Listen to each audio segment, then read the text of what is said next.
got into some kind of trouble at some point growing up.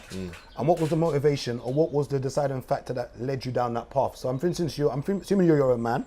You're not. I'm going to say you're not a follower. Okay. So what was it about gangs that made you want to? Let me say group of friends. I like to call them a group of friends. 'Cause I don't think we join. Well, I can't talk for everyone. I didn't join a gang because I wanted badness. I just wanted them as my friends. Yeah, that's it. And then unfortunately, one or two do bad things, and then we all kind of do it too. Yeah. So why is it that? Because obviously Chizzo's from Brixton. Yeah. Chizzo's always been a follower. He never had his own backbone. So my thing. Liar. So as I want to know how long you knew Chiz, because I was wondering. Chizzo what? No, I was wondering. Remember that episode? Actually, we can't even do this. Hey, you notice he chose the perfect time to try to make about Chizzo was a bad. No. I'm just wondering because, like, can you take a seat here, please? No, because I want to see your facial reaction when I ask this question. Because he knows you longer than I've known you. Take a seat. No, please, sir. Take a seat. No, please. No, take a seat. Every day he's trying to wind me up. No, take a seat. He's always trying to wind me up. We'll both stand here, then no problem. We'll stand. Keep your legs crossed the same way. Yeah, we'll stand. No, because what I want to know is obviously you two have crossed paths, and I'm assuming it's from college, SFX days, okay? Yeah. And I'm assuming that you wasn't besties, but you knew of each other. You were friends. Yeah. And I'm thinking he'd already left before I got there. Yeah. Okay. Yeah. So my question now is that with the stuff that you got involved in, and obviously Chizzo's got involved in stuff, and I have as well. And the question is that you're mentoring. I'm mentoring, whether Chizzo likes it or not. This podcast is a form of mentoring. No, this is mentoring. This is why I started this. Yeah, a lot of parents, they watch it and they talk to their boys about what happens on the podcast. So my question is that all three of us have somehow got involved in petty crime or stuff that it's just that I ain't gone to prison. Yeah. So I never ever take the moral high ground. I just not been to prison. I've done things that have landed me in. Chiz has, and I'm gonna make a wild assumption that you have. I have. So how do we stop that? Yeah. And I'm asking you because I'm gonna say you're better qualified than me. You've been doing 23 years. You're in it. I do it part time. So that's why I just want to keep quiet and rather you just. What stops us from doing this? And that's the question I ask, because I'm gonna look at you and say you're a grown man now. You seem educated. You seem level-headed. You seem correct. And I don't sense an evil streak in you. No. I don't, because some guys you can just. You can just tell. And Chiz as well. Chiz, like, unless you provoke Chiz, then he's a madman. But if you just leave him alone, he's fine. That's why I like provoking him. Because he knows what he's doing. You know what it is? The camera's on. He knows what he's doing. It's good. It's good. I love it. Because the camera's on. So I just wanted to. That's what I'm asking you. How do we stop this cycle? Because I'm gonna see you two, same college, same area. No, you know what? Yeah. It even goes back to the thing like where you said same college, same area. Even in our college, there was still madness where there was tensions between Brixton and Peckham, and loads of men got kicked out. Loads of guys got kicked out of college, but I would say it goes down to where your circle that you fused with in college. Where I was always with his brother, I was always with Yus, so everyone knew that if you see me, you were going to see his brother, you were going to see Yusuf, you were going to see Pierre. There was like literally a batch of us who, wherever one man went, we all just kind of stuck together. We didn't even hang with most of the college. We knew everyone, but we didn't really hang with everyone else. We just kind of it was like the sports studies crew because we were in all the same classes together. And I think it's just knowing like where you end up with like-minded people from different areas where in them days there, remember being from Brixton, I shouldn't have been going Wolf Road and Peckham.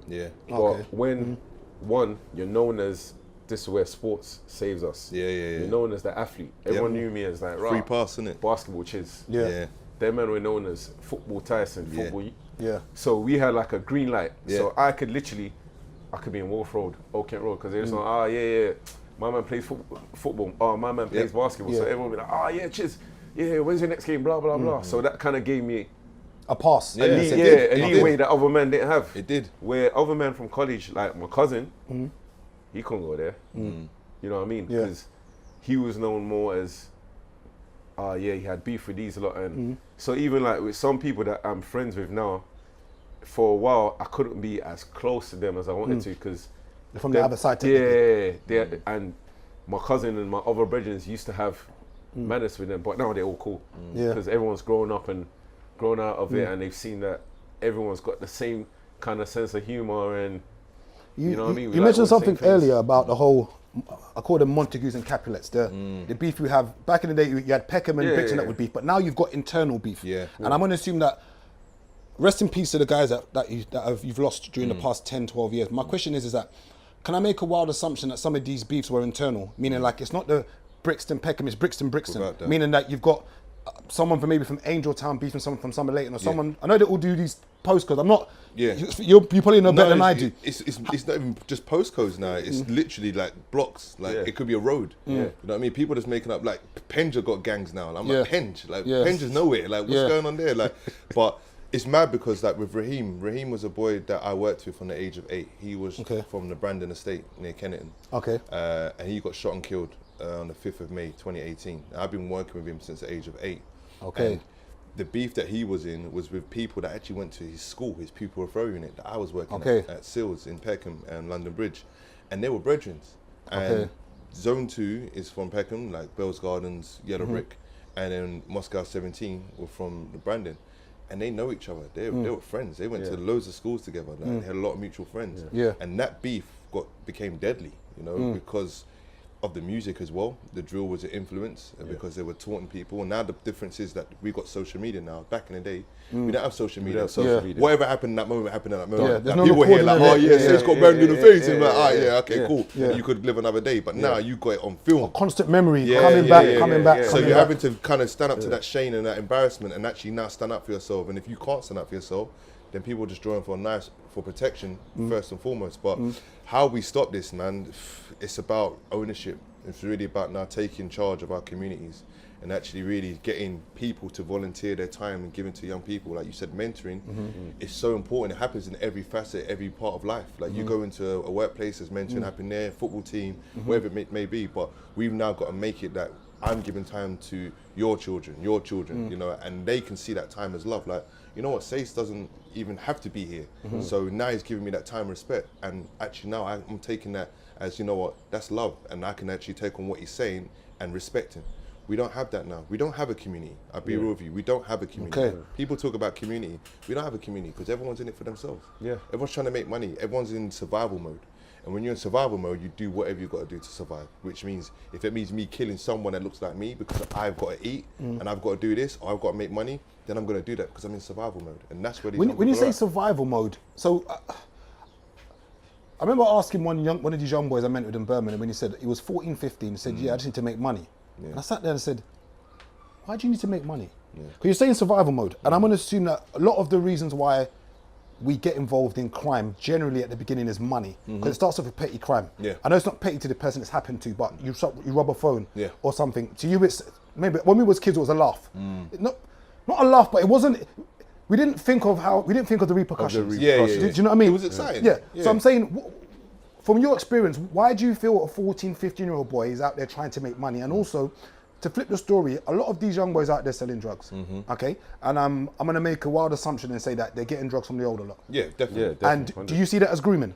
Yeah, 100% that's grooming. Because again, that's a negative form of mentoring, isn't it? Because you're exploiting someone younger than you to hold these drugs, to sell these drugs, because you know that if you do it, you can go prison. This young person might go youth offending or whatever, maybe he might get a second chance. But that's exploitation. It's definitely grooming.